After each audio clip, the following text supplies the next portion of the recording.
ሰላም ጤናና ክብር ለተከበራችሁ የፈጠነ ሚዲያ ቤተሰቦች፣ ወቅታዊ እውነተኛና ፈጣን መረጃዎችን ወደ እናንተ የሚያደርሰው የፈጠነ ሚዲያ ዛሬም እጅግ አነጋጋሪና ትኩስ መረጃዎችን ይዞላችሁ ቀርቧል። ዛሬ በፕሮግራማችን ዋና ዋና ሀገራዊና ቀጠናዊ ጉዳዮችን እናደርሳለን። አብራችሁን ቆዩ።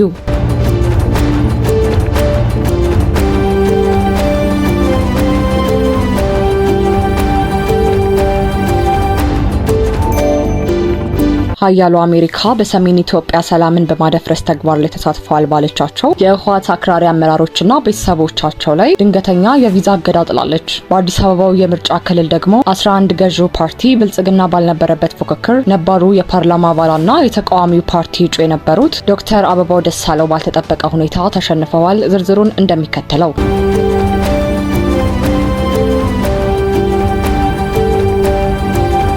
አሜሪካ በህወሓት አመራሮች ላይ የቪዛ እገዳ ጣለች። የዩናይትድ ስቴትስ የውጭ ጉዳይ መስሪያ ቤት ባወጣው ድንገተኛና ጥብቅ መግለጫ መሰረት በሰሜን ኢትዮጵያ የተገኘውን አንጻራዊ ሰላም በማደፍረስና የፕሪቶሪያውን የሰላም ስምምነት አደጋ ላይ በመጣል ተግባር ላይ ተሰማርተዋል ባለቻቸው የህዝባዊ ወያኔ ሓርነት ትግራይ አክራሪ አመራሮች እንዲሁም በቅርብ ቤተሰቦቻቸው ላይ ያነጣጠረ የቪዛ እገዳ ጥላለች። የአሜሪካ የውጭ ጉዳይ መስሪያ ቤት ቃል አቀባይ ቶማስ ፒጎስ በሰጡት መግለጫ ይህ የቪዛ እገዳ የተጣለው በትግራይ ክልል የተፈጠረውን ቀውስ በሰላማዊ መንገድ ለመፍታት የሚደረገውን የዲፕሎማሲ ጥረት በሚያደናቅፉ ጦርነትን በሚቀሰቅሱና ለህዝብ ሰላም ደንታ በሌላቸው ግለሰቦች ላይ መሆኑን በግልጽ አስታውቀዋል። እርምጃው የተወሰደው በአሜሪካ የኢሚግሬሽንና ዜግነት ህግ በተሰጣቸው ህጋዊ ስልጣን መሰረት በውጭ ጉዳይ ሚኒስትሩ ማርኮ ሮቢዮ ቀጥተኛ ትዕዛዝ መሆኑ ታውቋል። የህወሓት የውስጥ አመራር በሁለት ጎራ መከፈሉ ይታወሳል። አሜሪካ አክራሪ አመራሮች ስትል የሰላም ስምምነቱን መተግበር የማይፈልጉትን በክልሉ ዳግም የጦርነት ከበሮ ለመምታት የሚሞክሩትንና የታጠቁ ኃይሎችን መልሶ የማቋቋም ሂደትን የሚያደናቅፉትን የፓርቲውን ክንፎች ለማዳከም ያለመ መሆኑን የፖለቲካ ታዛቢዎች ይናገራሉ። በአሁኑ ወቅትም በትግራይ በአማራና በአፋር አዋሳኝ አካባቢዎች ባሉ አለመረጋጋቶች ምክንያት በመቶ ሺዎች የሚቆጠሩ ዜጎች ዳግም ጦርነት ይቀሰቀሳል በሚል ስጋት ከቀያቸው የተፈናቀሉ ይገኛሉ። አሜሪካንም ይህንን የንጹሃን ስቃይ እንደ ትልቅ ምክንያት አንስተዋለች። የዚህ ውሳኔ ልዩ ባህሪ ይገዳው በአመራሮች ላይ ብቻ ሳይሆን በቅርብ ቤተሰቦቻቸው ላይ ጭምር መጣሉ ነው። ብዙዎቹ የህወሓት ከፍተኛ ባለስልጣናት ልጆቻቸውና ቤተሰቦቻቸው በአሜሪካና በአውሮፓ እንደሚኖሩ ብሎም ለትምህርትና ለሕክምና ወደዚያ እንደሚያቀኑ ይታወቃል።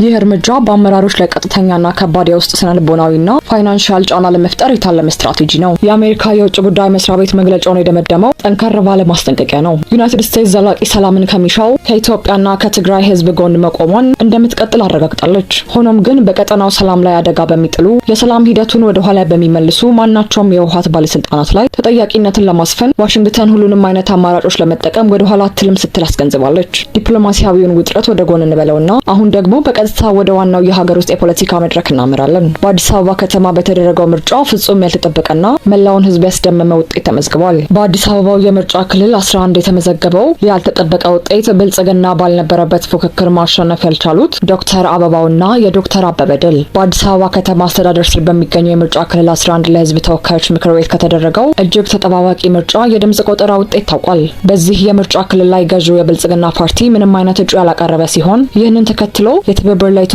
አንድነት ፓርቲ እጩ የነበሩትንና ነባሩ የፓርላማ አባል ዶክተር አበባው ደሳለው በቀላሉ ያሸንፋሉ ተብሎ በብዙዎች ዘንድ ተገምቶ ነበር። ሆኖም ግን የወጣው ይፋዊ የምርጫ ውጤት እንደሚያሳየው ዶክተር አበባው ደሳለው ሳይቀናቸው ቀርቷል። በዚህ የምርጫ ክልል የአብላጫ ድምጽ በማግኘት በከፍተኛ ብልጫ ያሸነፉት በግል ተወዳዳሪ ሆነው የቀረቡትና የሪፍት ቫሊ ዩኒቨርሲቲ ምክትል ፕሬዚዳንት የሆኑት ዶክተር አበበ ገመቹ ናቸው። ዶክተር አበበ ገመቹ የፓርላማ ወንበሩን በግል ተወዳዳሪነታቸው በይፋ መቆጣጠር ችለዋል።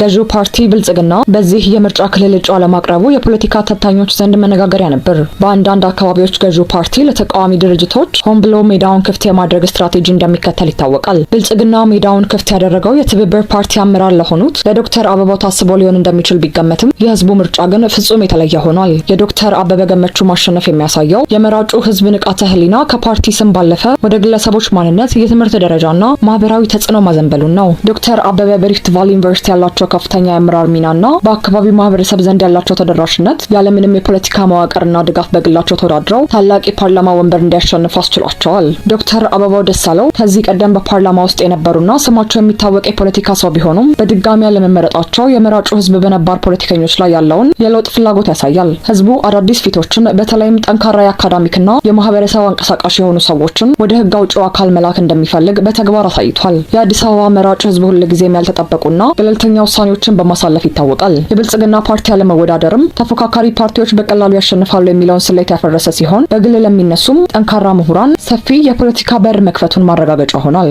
የተወደዳችሁ የፈጠነ ሚዲያ ተከታታዮች ለዛሬ ያዘጋጀንላችሁ ወቅታዊና ትኩስ መረጃዎቻችን እነዚህን ይመስሉ ነበር። መረጃዎችን በፍጥነት ለማግኘት ቻናላችንን ሰብስክራይብ ማድረጋችሁን አትርሱ።